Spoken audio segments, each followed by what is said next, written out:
एकांत स्थल में कुछ देर बैठने का अभ्यास करना चाहिए। एकांत सुख मास्यताम, 24 घंटे में 48 मिनट का तो रख ही लो शांत एकांत। अपने कमरे में शयन के समय आधा पौन घंटा अगर आप निकाल पावे, बड़ा आनंद आएगा।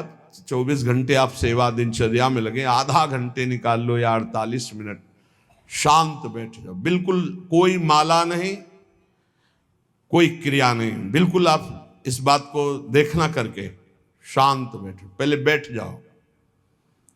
अब देखो आपका मन कहां है,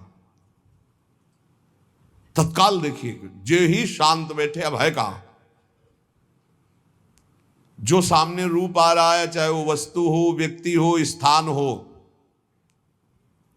उसमें तुम्हारी ममता है, उससे तुम्हारा संबंध है। वस्तु, व्यक्ति, स्थान, प्रभु आ रहे हैं कि संसार का कोई वस्तु, व्यक्ति, स्थान आ रहा है? यदि कोई संसार का वस्तु, व्यक्ति, स्थान आ रहा है तो तत्काल उसमें भगवत भावना करो, या वहां से हटा के तत्काल अपने गुरुमंत्र में लगाओ। शांत एकदम बैठो। अब उस समय जांच करो कितनी बार किसका रूप आया। प्रभु का कितनी बार आया, संसार, और जिसका जितनी बार आए उससे अधिक नंबर देखिए कि 5 बार तो उस पुरुष का आया, 5 बार उस स्त्री का आया, और एको बार प्रियाजू का नहीं आया। इसका मतलब अभी प्रियाजू में हमारा मन नहीं लगा, अभी यहां स्त्री पुरुष में, वस्तु में, व्यक्ति में, स्थान में लगा। जांच करो और हृदय में पश्चाताप करो। धिक्कार है, इतना समय हो गया, एक बार भी प्रियालाल का रूप नहीं आया। यही सांसारिक रूप आ रहे, ये सांसारिक वस्तुएं आ रही। धिक्कार है हमारे मन को, धिक्कार है हमारे जीवन को। ये हम आपको आंतरिक बात कह रहे हैं।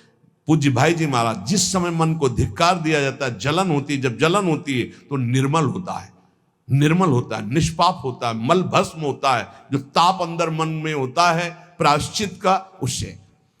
अब बार बार सामने आपको जो गुरुमंत्र मिला है उसको लिखिए। कोई माला नहीं, बहुत आराम से, कोई जल्दीबाजी नहीं। 1 मिनट में एक बार लिखेंगे। यहां कोई संख्या हम नहीं बोल रहे, यहां कोई आपको नहीं कि 108 बार करना है कि 50 बार करना, 5 बार करो केवल। हम कह रहे 5 बार आराम से लिख रहे हैं। शांत बैठे, खूब आराम से, बढ़िया रा, बहुत बढ़िया धा, राधा, राधा, रात। आप देख लीजिए, अब ये भाग जहां रहा है, पकड़ो, कहां भाग के जा रहा है? इस वस्तु से क्या संबंध है, इस व्यक्ति से क्या संबंध है, कितनी बार इसको छुआ है, देखा है, भोगा है, मिले हैं, सूंघा है, कितनी जन्मों में। धिक्कार तुझे मन, जो तू राधा नाम को छोड़कर, प्रियाजू के इस अमृत में नाम को छोड़कर भाग रहा है। फिर उसे लाओ नाम में, फिर लाओ नाम में। आप देखिएगा एक दिन उसी रा और धा के बीच में प्यारी जो और प्यारे जो मुस्कुराते दिखाई देंगे। देख लेना, एक समय 24 घंटे में ऐसा निकालो जिस समय आप अपनी अंतःकरण की वृत्ति को बार बार बाहर जाते हुए घसीट कर अंतर में लगाओ। हर समय साधन में लगे हो, लेकिन एक समय इतना साधन कर, जो गृहस्थी में हम कह रहे 10 मिनट शुरू करो भाई।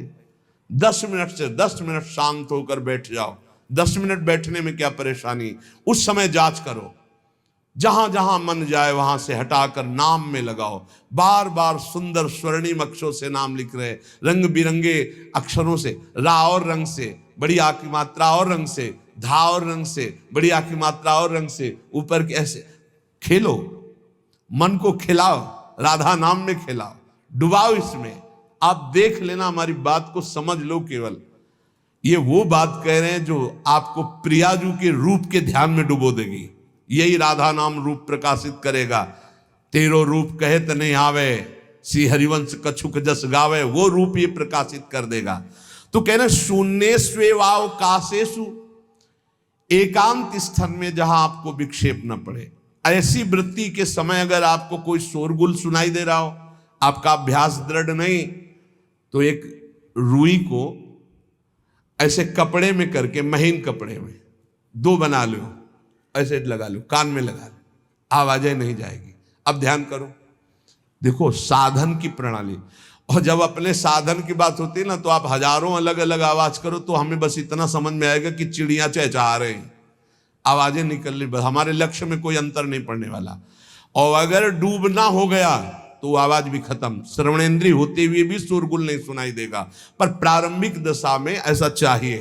अगर आपको बार बार विक्षेप हो रहा हो, विक्षेप तो इतना कि घड़ी का टक टक भी बर्दाश्त नहीं होता, मन है ध्यान में बैठे ना, वो पहली बार एक खिड़की खुला है, खिड़की खुला है, खिड़की, अब उठो पहले खिड़की बंद करके आओ।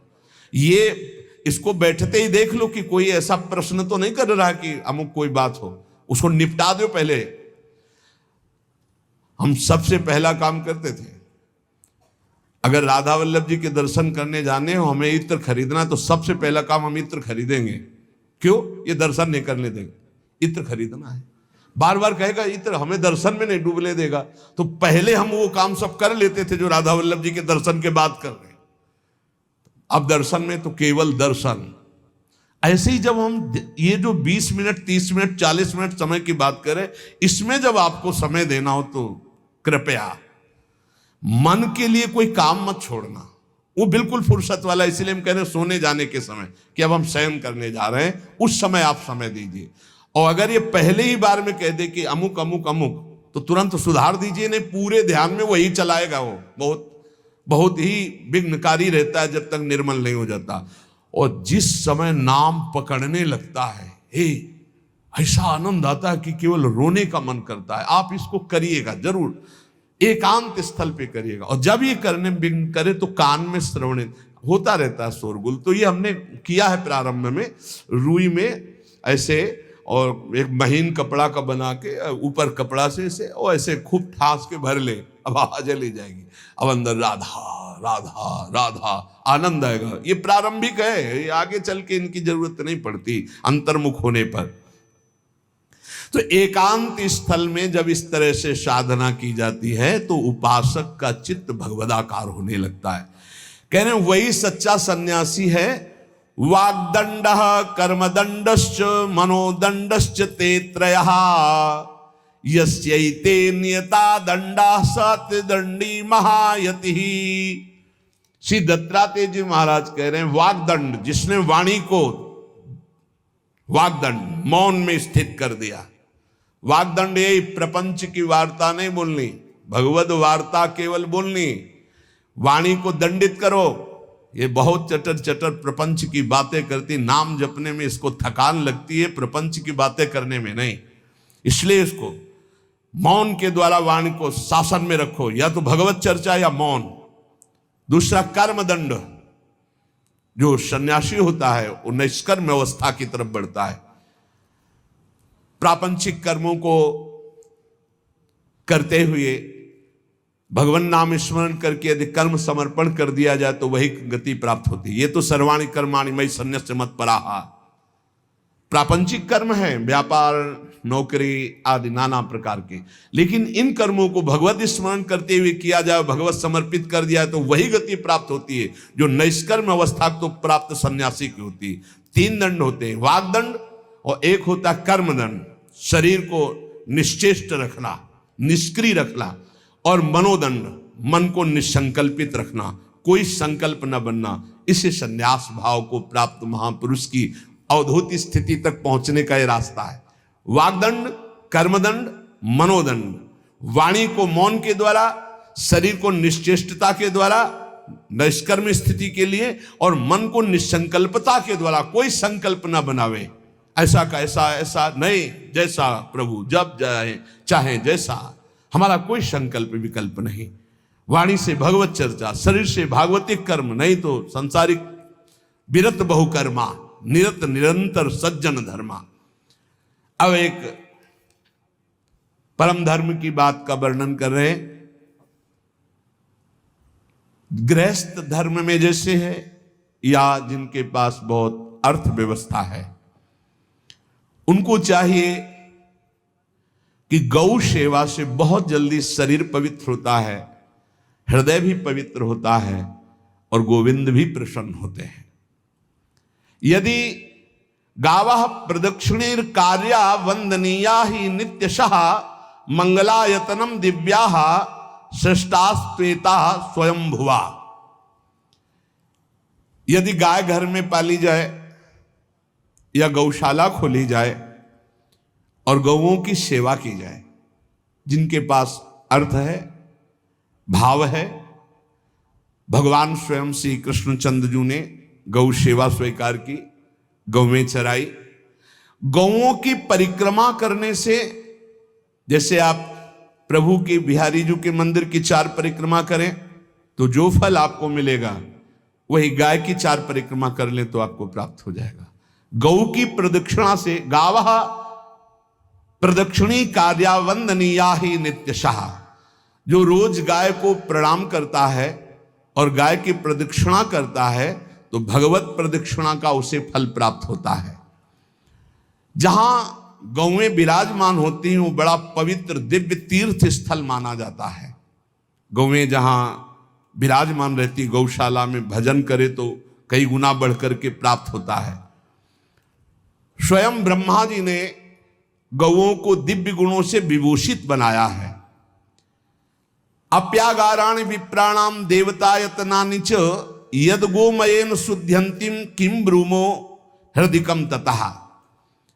गाय के गोबर से जहां लेपा जाता है वहां जिस देवता का आवाहन करोगे वही देवता आकर विराजमान हो जाएगा। अपवित्र भूमि में भी यदि गाय के गोबर का लेप कर दिया जाए तो परम पवित्र मानी जाती है। गाय बहुत पवित्र, जहां वो बैठती है, जहां वो मूत्र त्याग करती, गोबर त्याग करती, वो स्थान तीर्थ तुल्य पवित्र माना जाता है। भगवान जब गाय के पीछे पीछे चलते तो गोरज उड़कर उनके मस्तक पर विराजमान होती, उनके मुखारबिंद पर विराजमान होती। बाल गोविंद के अनिष्टों को दूर करने के लिए गाय के पूंछ को उनके ऊपर से झाड़ा देती थी मैया। जब गुरुमंत्र वैदिक सिद्धांत से दिया गया था पहली बार तो पंचगव्य पिलाया गया था। गोमूत्रम गोमयम क्षीरम दधि सर्पिस्तथैव च गवाम पंच पवित्राणि पुनंत सकलम जगत। कितना भी बड़ा पापी हो, अगर पंचगव्य पिलाया जाए तो वो वैदिक मंत्रों को स्वीकार करने लायक हो जाता है, पवित्र हो जाता है। पंचगव्य में 5 चीजें गाय की होती है। गाय का मूत्र, गाय का गोबर, गाय का दूध, गाय का दही और गाय का घी, ये 5 मिलाकर पंचगव्य पिलाया गया था। पहली बार जब वैदिक मंत्र दिया गया था तो पंचगव्य बनवाया था गुरुदेव भगवान ने संन्यास, और वो पिलाया था। ये पंचगव्य पिलाने से अपवित्रता का नाश होकर पवित्रता का संचार होता है। इसलिए धन्य है उनका जीवन जो गौ सेवा परायण है, भगवत भाव से गाय में साक्षात भगवान का भाव रखकर गौ सेवा करते हैं। त्रिषिता गौर गृहे बद्धा गेहे कन्या रजस्वला देवशास्त्र सन्निर्माल्य हंति पुण्यम पुराकृतम। यदि घर में गाय बंधी है और भूखी है और प्यासी है तो तुम्हारे सारे पुण्य नष्ट हो जाएंगे। अगर घर में रजस्वला कन्या बहुत काल तक है और उसका विवाह आप नहीं कर रहे हैं तो आपके सारे सुकृत नष्ट हो जाएंगे। यदि घर में ठाकुर जी विराजमान है, कर का पहनाया हुआ माला सुबह तुमने देख लिया तो तुम्हारे सारे पुण्य नष्ट हो जाएंगे, क्योंकि शयन कराते समय तुमने उतारा नहीं, अर्थात तुम सेवा में प्रमाद करते हो। तो देवतास्त्र सन्निर्माल्य हंति पुण्यम पुराकृतम। जैसे सुबह श्रृंगार किया तो रात्रि के शयन के समय वो हटा लेने चाहिए माले। जब हम शयन कराते हैं तो भले पुष्प शैया पे शयन कराएं पर माला नहीं धारण कराएं। श्रृंगार का माला अगर दूसरे दिन दर्शन किए क्यों पहने ठाकुर जी तो तुम्हारे सुकृत नष्ट हो जाएंगे। गाय बंदी हो घर में, वो प्यासी है और भूखी है, तुम्हारे सुकृत नष्ट हो जाएंगे। त्रिषिता गौर गृहे बद्धा, क्योंकि तुम्हारे पास है, सेवा करना चाहिए। यो वै गाम प्रतिसिद्धेन्तो चरंतिम च स्वतरणम नरहा तस्य पूर्वे च पितरा कंपन्ते पतनोन्मुखा। यदि गाय हरी हरी घास चर रही कहीं और तुमने डंडा ऊपर प्रहार किया, लाठी मारी तो तुम्हारे पितर खोपड़ी के बल नरक जाने के लिए तैयार हो गए। ये लिखा है चरंतिम स्वम तृणम नरहा तो तस्य पूर्वे च पितरा कंपन्ते पतनोन्मुखा। इसीलिए क्या भारत से कहीं किसी की तुलना हो सकती है, जहां गौ को माता की पदवी दी गई, जहां गौ को हम आराध्य देव के रूप में मानते हैं, आराधना करते हैं। गौ रक्षा, गौ सेवा, ये बहुत बड़ा इसमें छुपा हुआ है। स्वयं भगवान अवतरित होकर गौ रक्षा, जब गाय के रूप में पृथ्वी रमाती तो भगवान का अवतार हुआ है।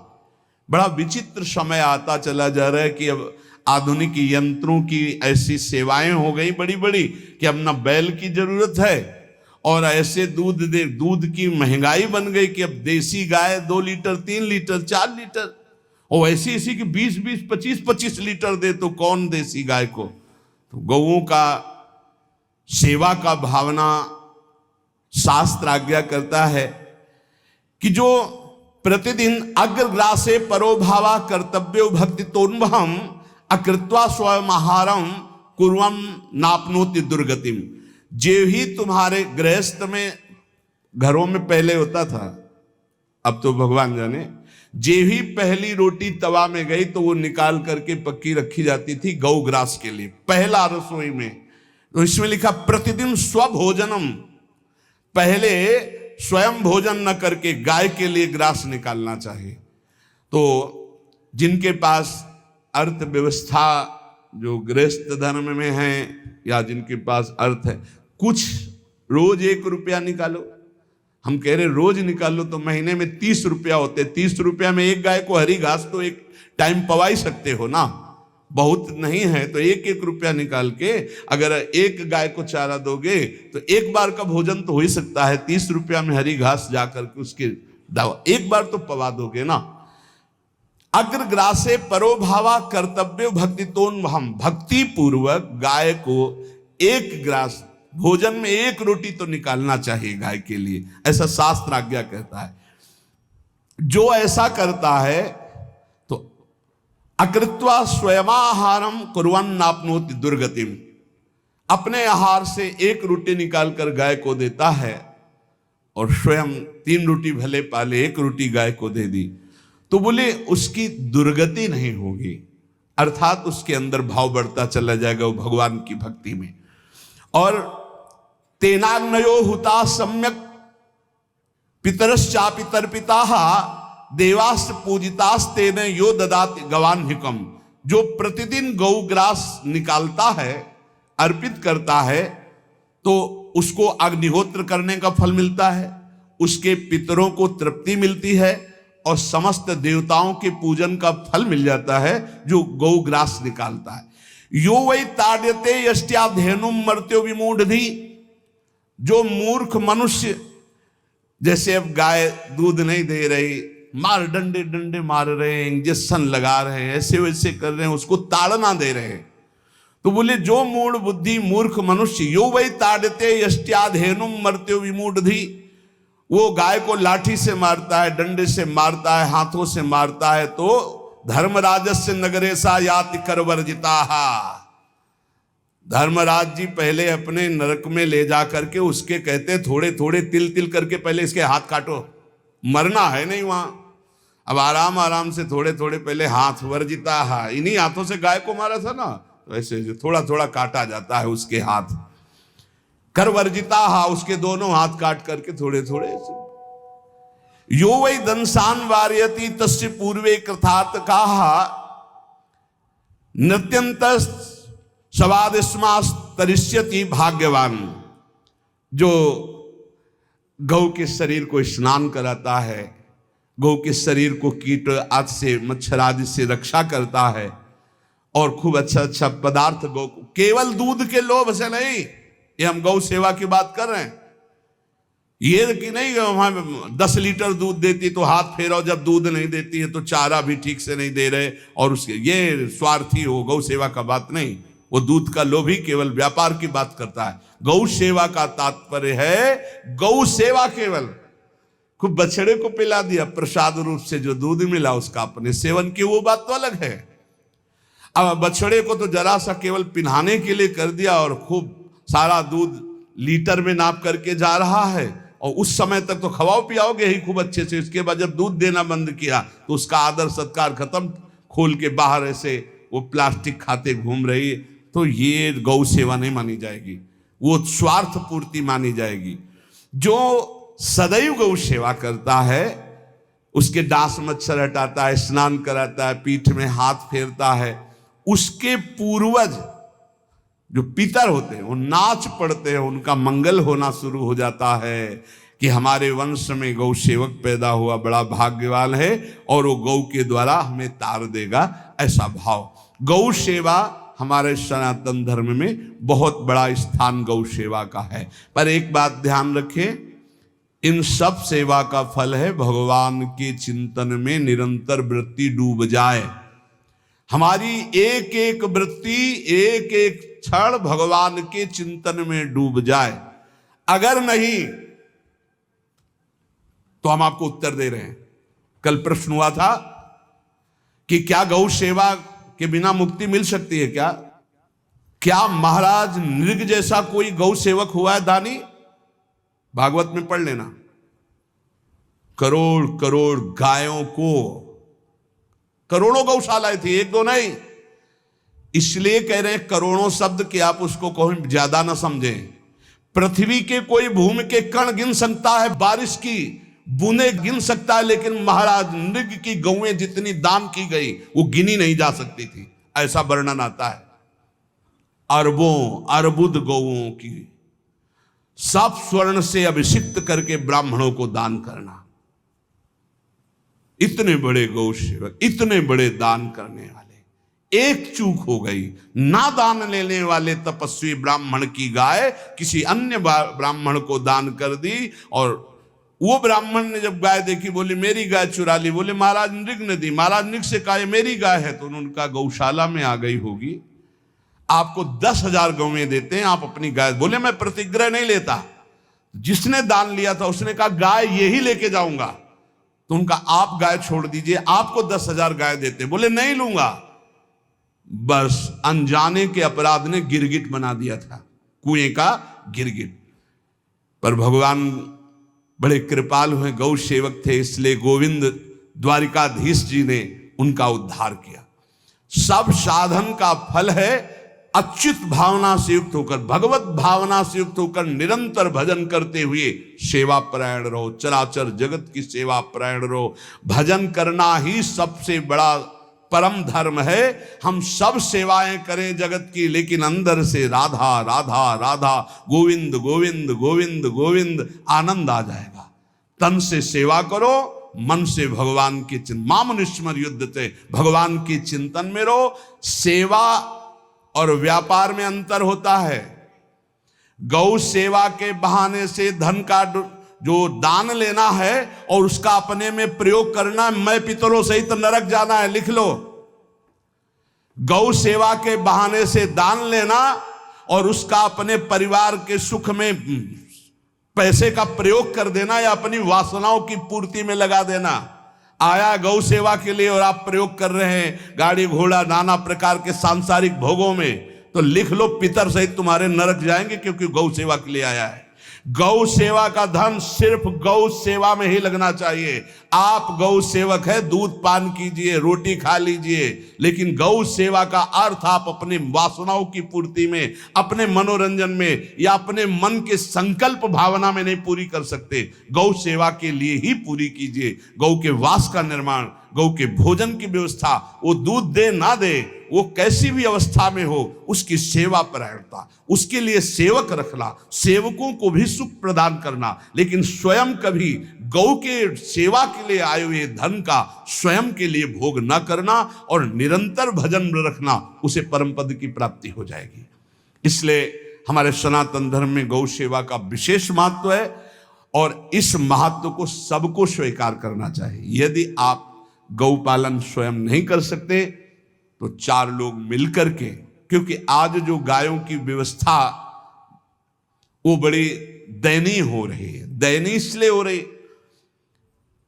कि दूध की अधिकता के चाह रखने वाले भैंस रखते हैं या विदेशी गाय रखते हैं। अपनी भारतीय जो देसी गाय है वो उतना अधिक नहीं देती कि 40 लीटर 30 लीटर 25 लीटर, बहुत अधिक देगी तो 5 और 8 लीटर। देसी शुद्ध गाय अपनी जो है वो 8-10 लीटर, बहुत जब व्यवस्था हो। नहीं तो अपने गांव में तो देखा है तो 2.5-3 लीटर से ज्यादा नहीं देंगे, 1.5 लीटर इधर 1.5 लीटर उधर, या बहुत हुआ तो 2 लीटर 2 लीटर, पर वो स्वर्णिम दूध होता है। जो दूध की चाह रखने वाले जन थे अब वो गायों को नहीं रखते, देसी गायों को कोई बिरला ही रखता है। अब पहले बैलों की जरूरत होती थी, गाय बछड़ा दिया तो आनंद होता था कि किसानी के काम में। अब तो ट्रैक्टर है तो बैलों की जरूरत नहीं। अधिक दूध के लिए अरे अब तो पशुओं की जरूरत नहीं, केमिकल से दूध बन रहे हैं, टैंकर के टैंकर। तो फिर हमारी जो गायें हैं उनकी बड़ी दुर्दशा हो रही।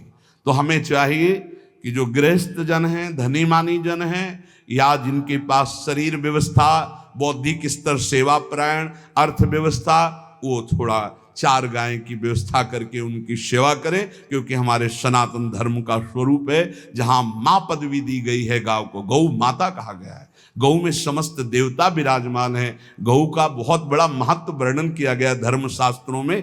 यहां तक कि जब कोई ऋषि नाराज होता था तो आगे गाय करके जाया जाता था तो क्षमा हो जाती थी, गाय को देखते ही वो क्षमा कर देते थे। बहुत महिमा वर्णन की गई है गौ की। इसलिए जिसको भी अगर नहीं अर्थव्यवस्था है तो एक रोटी तो निकाल सकते हो ना।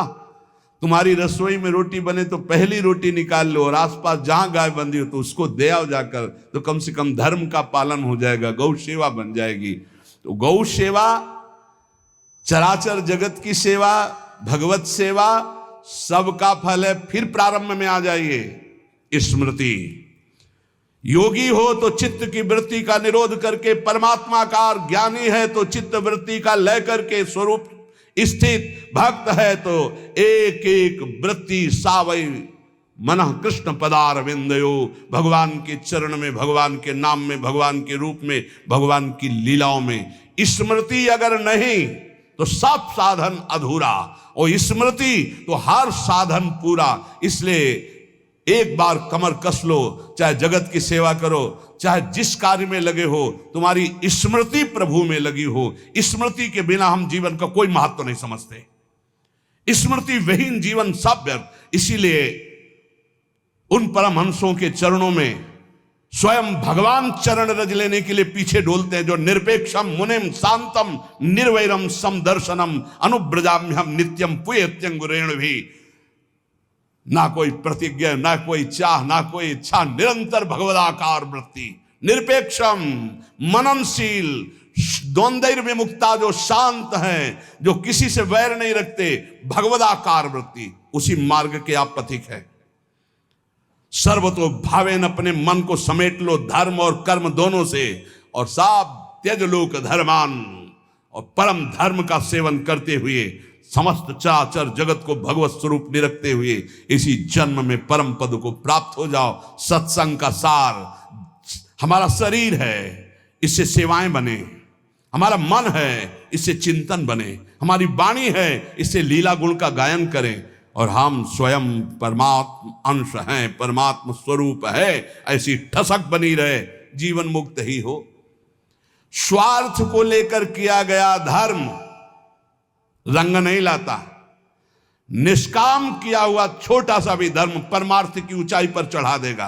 ध्यान रखना, परमार्थ की ऊंचाई पर चढ़ा देगा। इसलिए निष्कामता सब सोहित, निष्काम मति, श्री वृंदावन विश्राम